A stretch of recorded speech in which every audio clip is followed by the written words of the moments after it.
private enterprise will not ever lead a space frontier. When you had that third failure in a row, did you think, I need to pack this in? Never. Why not? I don't ever give up. But when critics say you can't do this, your answer to them is? We've done it. There are American heroes who don't like this idea. Neil Armstrong, Gene Cernan have both testified against commercial spaceflight and the way that you're developing it, and I wonder what you think of that. I was very sad to see that, because those guys are, yeah. You know, those guys are heroes of mine, so it's really tough. You know, I wish they would come and visit and see the hardware that we're doing here. And I think that would change their mind. They inspired you to do this, didn't they? Yes. And to see them casting stones in your direction. It's difficult. Did you expect them to cheer you on?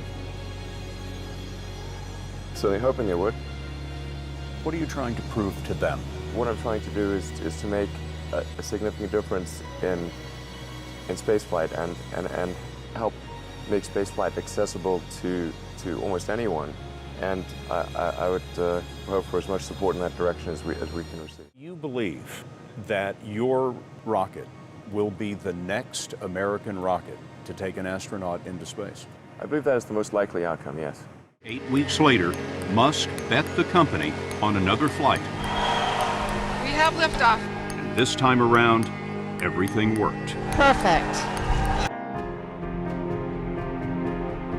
I think the first is you need to work, depending upon how well you want to do, and particularly if you're starting a company, you need to work super hard. So what does super hard mean? Well, when my brother and I were starting our first company, instead of getting an apartment, we just rented a small office and we slept on the couch. And we showered at the YMCA, and we're so hard up we had just one computer. So the website was up during the day, and I was coding at night, 7 days a week, all the time. And I mean, if you do simple math, say like, okay, if somebody else is working 50 hours and you're working 100, you'll get twice as much done in the course of a year as the other company. The other thing I'd say is that if you're creating a company or if you're joining a company, the most important thing is to attract great people. So either join a group that's amazing, that you really respect, or if you're building a company, you've got to gather great people. I mean, all a company is a group of people that have gathered together to create a product or service. And so depending upon how talented and hardworking that group is, and the degree to which they are focused cohesively in a good direction, that will determine the success of the company. So do everything you can to gather great people. Then I'd say focus on signal over noise. A lot of companies get confused. They spend money on things that don't actually make the product better.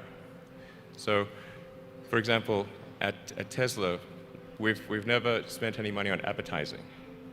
We put all of the money into R&D and manufacturing and design to try to make the car as good as possible. And I think that's the way to go. For any given company, just keep thinking about, are these efforts that people are expending, are they resulting in a better product or service? And if they're not, stop those efforts. And then I think that the final thing I would encourage you to do is, now is the time to take risk. I would encourage you to take risks now, do something bold. 4, 2,